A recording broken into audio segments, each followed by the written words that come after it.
to satisfy our customers. At the point where we cannot satisfy customers at a profit to the shareholders, my job as chairman is gone. My board will throw me out. There's no question about that. We don't sit there every day listening for footsteps and wondering if the share price is going to move up a half or what. And that is not the way business should be run in this country. Commissioner Grunfest, could you comment on this whole repeated question that comes up about debt? Now, we realize that obviously in LBOs, they in their negotiations obviously hit interest rates and the fear of its rising straight on, and they put a cap on that. But what about this high fever of LBOs that we're just witnessing, and what happens if there's a recession? Is that hit the LBOs with that high debt structure harder than it does anybody else? Well, I think Professor Jensen has made some excellent points about the incentive compatibility that can result from a restructuring of the balance sheets of major corporations in order to take a situation where instead of being at war with one another, where shareholders have different desires than do managers and bondholders, where bondholders have different desires than do shareholders and managers, and where managers' incentives are different from the incentives of shareholders and bondholders, you restructure the operation of the corporation so that everybody has compatible incentives. You restructure the operation so that if the managers have a significant equity stake, and if the members of the board have a significant equity stake, and if the bondholders understand that cash flow is going to have to be increased in order for them to be paid off, everybody wants to move in the same direction of increasing the productivity of the company, increasing the value of the product so that you can generate the cash flow to pay down the debt as quickly as possible, because that's the only way that the value of the equity is going to increase significantly in time. Everybody then moves in the same direction. Instead of internal warring camps and many bureaucracies fighting one against the other and causing tremendous waste within the corporate structure, the imposition of debt, if properly structured and properly organized, can lead to a coherent set of incentives within the organization that adds real value. And a question that I would put to Mr. Mercer, I think in the specific example of his company, is why is it that you took a perfectly good tire company and turned it into a relatively unfocused conglomerate? Why did you take the money that was being generated by the tire business and instead of reinvesting it in the tire business, as you say should have happened, why did you go out and buy a bunch of energy sector investments where if your stockholders wanted to diversify into the energy sector, there's no shortage of investments available to them to do it? And our examination of the stock price effect of your conglomerate acquisitions basically showed that your stock price went down whenever you did those deals. And one of the consequences of the attempted takeover of your company was to undo the negative stock price effect associated with what appears to have been an abortive diversification. Mr. Mercer, could you respond to that? And then we have a question for Mr. Goodson. Just briefly, Goodyear's been diversified since 1911. You make it sound like this was a new program. We've been diversified geographically and in many product lines and with many divisions. We are a hydrocarbon-based corporation. There are 7 gallons of oil in every passenger tire that's produced. To be part of the energy program made a lot of sense. Now, I would grant you that if we knew that oil was going to hit $8 a barrel, we would not have gone into that kind of a program. We didn't know that. What we have invested in, however, is going to pay off for this country and for somebody's shareholders, and I hope they're Goodyear shareholders. Mr. Goodson, this is a question from the audience. It's very difficult to carry on a love affair with a manager of a company, no matter how you load him or her with stock, if, in fact, Uniroyal Chemical was sold to Avery, Inc., which already is in the process of selling the unit again. How can this constant sale of assets be interpreted as good for competitiveness or good for the economy? Sure. One of the problems that we faced in the new ownership of Uniroyal was that it really was trying to do too many things in too many different places. Its chemical business was an excellent business, was, I think, extremely well managed. It had some liabilities with toxic waste that were part of its chemical business and part of what they had to do to produce their products. The amount of time by the top-level managers of the tire business that were really spent and trying to work with that chemical has been inordinate to the success that was really needed to focus on the tire business, where Uniroyal's position was really really losing relative to its competition. By separating the two business units as we did, we find, it's only our experience that we own Uniroyal, it's been enormously more successful. And by not trying to be a conglomerate, overly diversified, thinking that we can manage 10 businesses at the same time, and just trying to make a better tire company to compete with better entrenched competition like Goodyear and to continue to try and take share from them and others, we have a better business. And I think that there are some lessons in that ought to be fairly clear to everyone in this room, is when you focus on the goods that are produced, the service, the cost efficiency, your delivery system, finding ways to produce your manufacturing strategy at a more efficient, lower cost, you win. And if you're spending all your time thinking about diversification strategy or running a chemical business when you're in the tire business or in a gas company, you're really diverting your energy and your time from your main course. As most of us in this room know, that the United States suffers greatly in world markets today. Our position as a percentage of world gross national product has not shifted or shrunk. It has been cut in half, from 40% to 20% over the last 2 decades. And if we're going to correct that, one of the things that I would suggest that we all do as managers and industrialists is focuses on the businesses that we own and really make them better, and let's try and over-diversify our plate. Let's do what we want to do well, and our competition is in Japan and England. Peter, just let me add quickly that Goodyear has a positive balance of trade, and we have had for decades.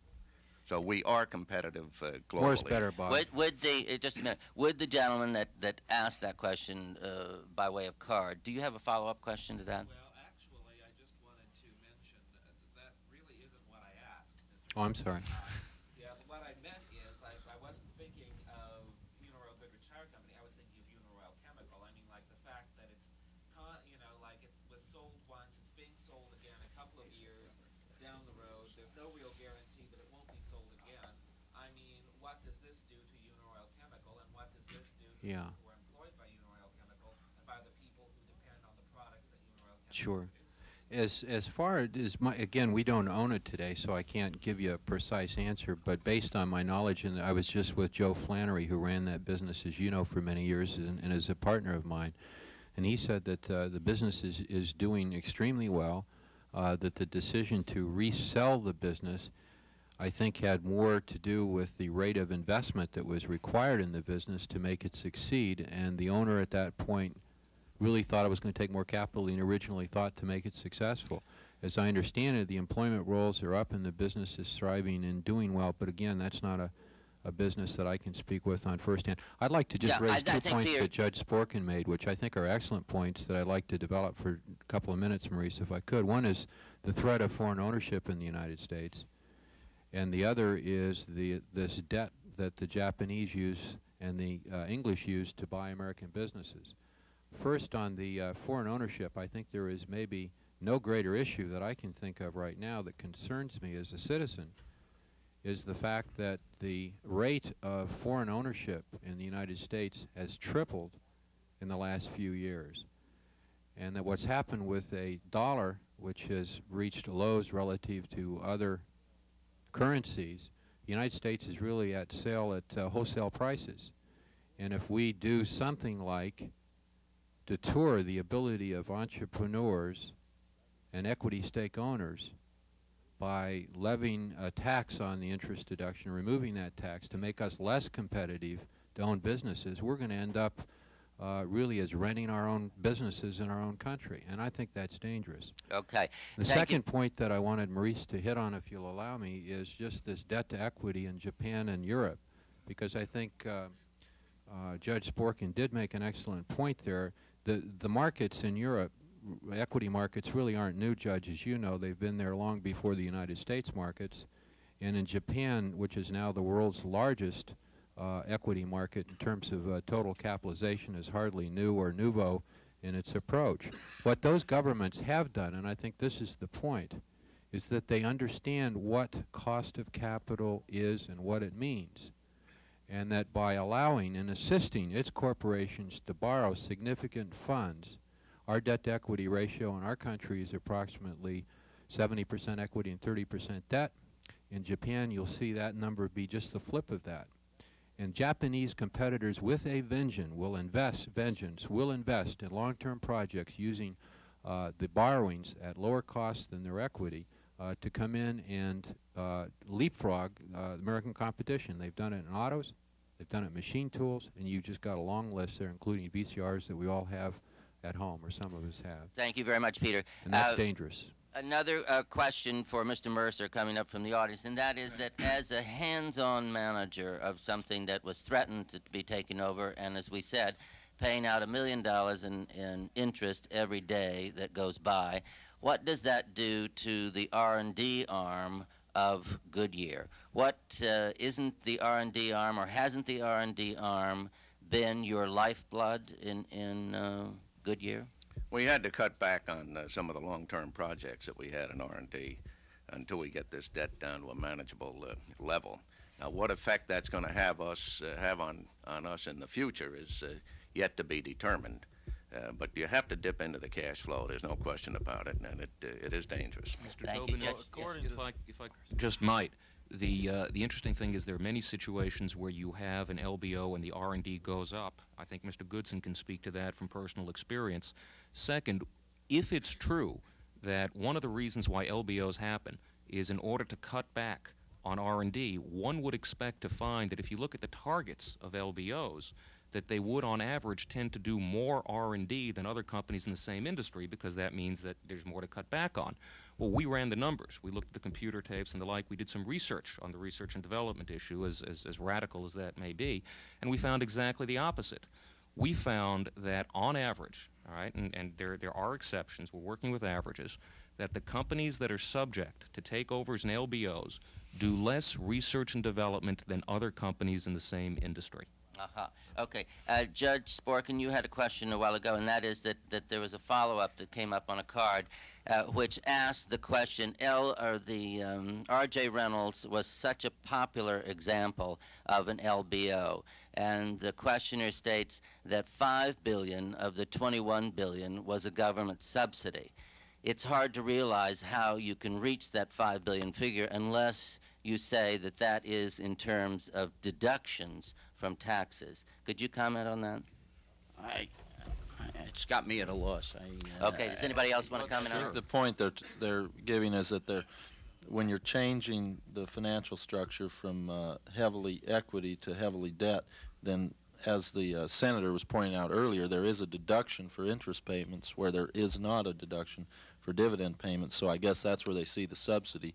But that's the case in any debt finance transaction, whether you're financing R&D, whether you're financing a small business, large business, or that's our tax structure. And everyone here today has agreed that that is good as far as our competitive relationship in the global market.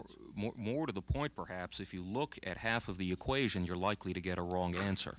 And that's not on average, but that's in virtually every case.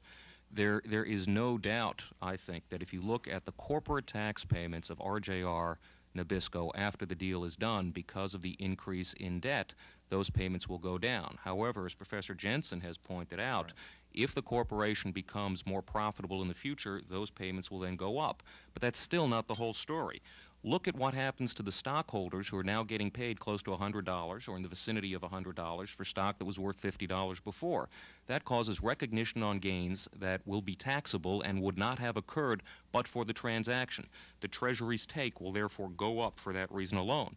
Second, if there are spin-offs, it's likely that taxes will have to be paid on the increased value above historic basis on the divisions that are going to be spun off. Again, that's increased tax revenue to the federal treasury that would not have occurred but for the LBO transaction.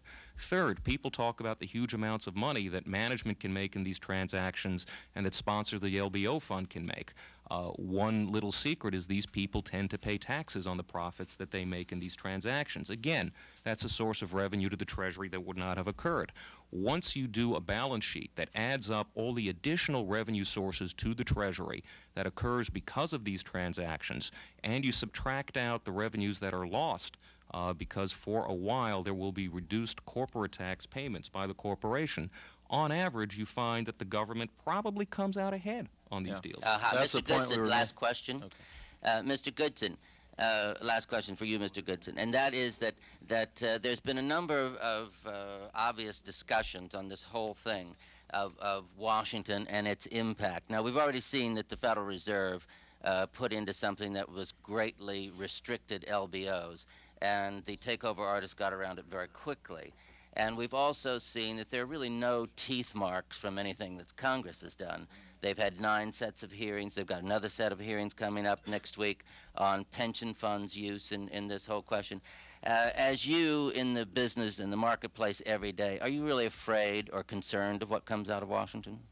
No, on the contrary. Are you afraid what comes out of the states?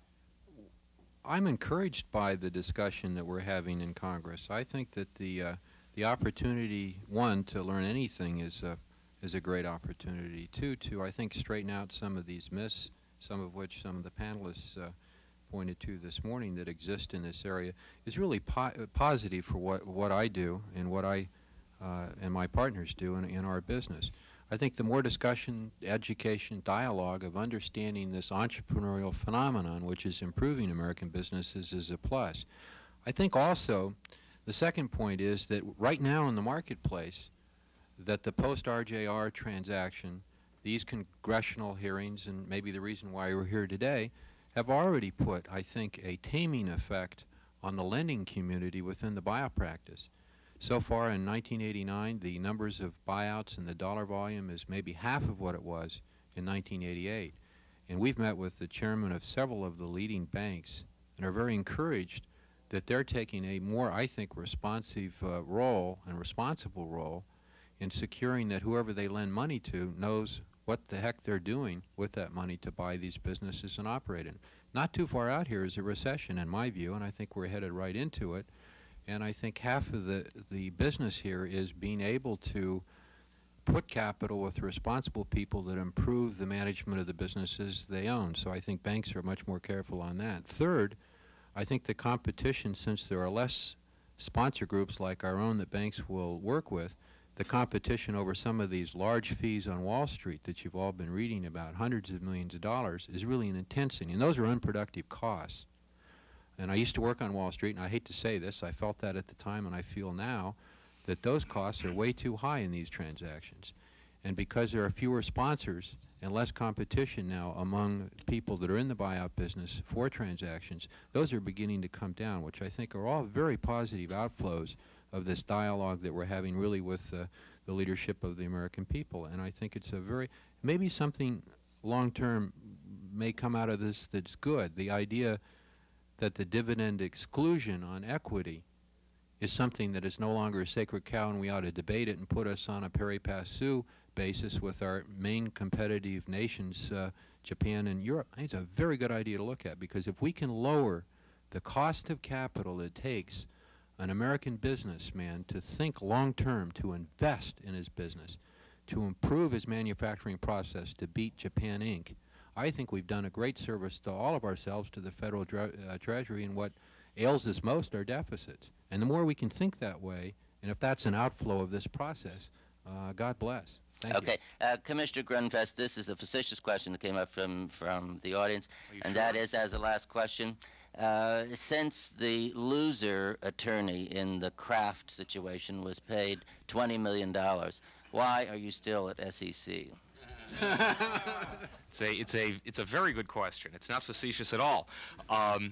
The experience has led me to suggest that perhaps we should begin a rulemaking proceeding. I know Judge Sporkin loves rulemaking proceedings with our Office of the Chief Accountant to explore the possibility that every publicly traded corporation be required to report its profits as a multiple of legal fees, so that the chairman of the corporation can appear at the annual shareholders meeting and say, ladies and gentlemen, owners of this corporation, we had a tremendously profitable year last year. We actually earned 3 times legal fees, and you should all be proud of our accomplishment. That's very good. Mr. Whitworth, do you have a closing comment in particular? Obviously, you represent 60,000 people across this country in your association. Yeah, well, just generally, I mean, we come up from the side of we've got a system here that we've been using for over 200 years. Call it the free enterprise system, capitalist system, whatever, however you want to refer to it. And really, we believe that we should look to that system and the basic incentives in that system when we're trying to decide how to resolve some of these anomalies or distortions in the economy, or how to resolve our competitive problems. We hear about national industrial policy. We hear about barriers to foreign investment. All these different solutions that's going to get this country competitive. There's no piece of legislation that you can pass, or that Congress can pass, or some state can pass, that is going to get this country competitive again, or get our corporations competitive again. It's got to be driven by the basic incentives of our system, which is private property, risk, and financial reward. And when you look at that, what we're trying to do is set up the accountability within these corporate structures so that the pressure to compete is coming from the owners, the shareholders, to tie the shareholders closer to the management, and the management's interests closer to the shareholders' interests. Because the points that have been made today about the multiple constituencies of corporations are very good, made by Judge Sporkin, Mr. Mercer, and others here. You do have customers to care about, employees to care about, communities, universities, and other institutions within the society. But a corporation was formed for one purpose. People invested money in it because they thought they were going to make money. And you don't serve those other constituencies out of pure altruism. You do that because you believe that that is going to enhance your ability as a manager to perform your primary role, which is returns to shareholders. And so to the extent that we can sharpen these incentives that are the fundamentals of our system, that's where our push is. It's a good point. Thank you very much. Professor Jensen, would you just close by commenting and addressing yourself to the state legislation, to the effect of your testifying in front of Congress? Do you think that that is a weighty thing to do? Do you think it brought about any results? Did you convert anybody? How would I know? I mean, it's something you do because you feel obligated to go down and put your 2 cents worth in to try and make available to people the evidence that has been collected on these things. What I would like to do is go back in my closing statement and answer the question that you asked Mr. Mercer, and that is whether he would behave differently if he were a substantial equity owner in Goodyear. The LBOs and the MBOs provide, I think, an enormously rich source of evidence for us to answer that question. Now, I can't really say what Mr. Mercer would or wouldn't do for sure. But what I can tell you is that the vast majority of LBOs and MBOs are in fact run by the same managers. They're voluntary transactions, not like the RJR Nabisco deal where Ross Johnson was out. They're voluntary transactions in which the same managers end up running the same assets. Sometimes they're skinnied down because they parcel things out. They have higher debt ratios. They have massive increases in equity ownership by the management and by the board. And that, by and large, ladies and gentlemen, are the major changes. What we find is 100% increases, roughly, in productivity in those organizations. I don't mean just capital values. I don't mean financial values. I mean what's happening inside those organizations with the products, what consumers see, what the employees see. These are better managed organizations. The only thing I think we can point to as the major explanatory variable is, in fact, this increase in equity ownership that takes the same managers, gives them a different set of incentives. Now they don't want to hold cash in the organization and invest it in long-term projects that return a dime on the dollar. That's not, in value, that's not a way to improve the productivity of corporate America. Thank you very much, Professor Jensen. Mr. Mercer. I don't agree with any of that, of course. We've seen in my hometown of Akron, Ohio, an example of asking the management to have a greater equity in a company, and this was Firestone. So the objective there was not to satisfy the customer, but it was to increase the share price and the earnings per share. And this can be done without even increasing the earnings.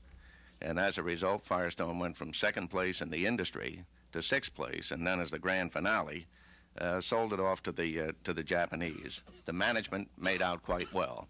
The country did not make out well when we lost Firestone as a good competitor and as a great name in the company. There's this other business about the shareholders. You lost it? Pardon? You mean the Lost plants it to aren't the there? Japanese. Yeah, he The sold. plants aren't there? There aren't Yeah. any people making tires anymore? He closed 17 plants and put 53,000 people on the street. And their ownership Well, you of the closed stock 18 causes plants. problem? You testified before Congress before you ever had a takeover. That's over a period of many, many years. was And 3 we built years. plants. We built plants. Bob, their the same stock time. ownership In causes fairness, slippage? Peter, Yeah, we you've have- had your chance. These are the last questions, okay? Sorry. Thank you, Peter. The other question has to be asked is who is the owners of the corporation today? We're owned theoretically 81% of our shares are held by institutions who have somebody else's money put in in our stock. The people whose money is in our stock don't know that they own Goodyear stock. So who is the owner today? Are they really going to make the right kind of decisions? They don't make the decisions. They look at that tube, and if you get a jump of a half of a point, they make a move, and that's their fiduciary responsibility to do so. So the ownership question, I think, leaves something to be questioned. Thank you very much, Mr. Mercer. Judge Sporkin, could you address any solutions that you might have picked up during this? Obviously, everybody has agreed that the LBO fever is very, very high. Does that still scare you after this discussion? Well, yeah, and by the way, we're not just talking about LBOs and MBOs. We're talking about the whole takeover problem because it's all part of the same ball. And we haven't even mentioned Green Mail and some of these other nefarious activities. But what Professor Jensen has done, and I think he's done quite well, he's rationalized what has happened. He's made a good rationalization, but that's not what really happened. What was really drove this business to this going private is opportunism and greed. It's that simple. You don't think for one moment that somebody sat down and tried to say this is what we're going to do to our country, and we're going to reverse Burley and do just the opposite of what Professor Burley said back in the late 30s. And so it's just a rationalization. But I do want to answer the question and say that we do have a very serious problem. And the way we've got to deal with it, again, is we've got to deal with it, in my view, by having a congressional investigation or an investigation or a study to find out what it is that's happening and what can be done to deal with these problems. Years ago, as I mentioned before, when we had this conglomeration of companies, we have an antitrust division to deal with it. We've got to look and determine whether some mechanism like that is necessary. Years ago, when we had a problem with pyramiding of public utility holding companies, Congress passed a law and gave it to the SEC to deal with that problem. Now, I think whatever response has got to be a measured one, because we do have a great country, and obviously our free enterprise system is the best in the world. But it must be looked at. It must be carefully analyzed.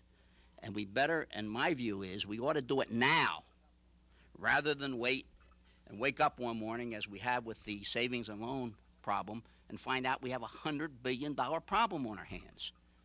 And one of the things that hasn't even been discussed, and I just mentioned, there have been a tremendous number of restructurings under the 3A9 of the SEC laws, in which companies have just squeezed out all this debt. And so what I'm saying to you is that I would hope that we deal with the problem now, study it now while we still have some time before this thing does cause greater problems. Thank you, Judge Sporkin. Thank you, the entire panel. We appreciate your coming down. As you know, this panel serves, I hope this isn't a surprise to them, for free. This is a civic commitment on their part. And thank you very much. Dr. Fleming, would you like to close, please? Does that mean you agree to pay my... No. Peter is down to see the IRS. You're down to see Congress. So we don't- For us to assemble a more knowledgeable, articulate panel and members who spoke with any more conviction to the positions that they've taken here this morning. It's our objective in the Institute to present programs on such issues of current interest and contribute to the public debate and a greater awareness of these issues which affect all of us. We're deeply grateful to each of you. We thank you for being with us, and we thank you, Maury, for your duties this morning. Thank you for coming. We Thank stand you very adjourned. much.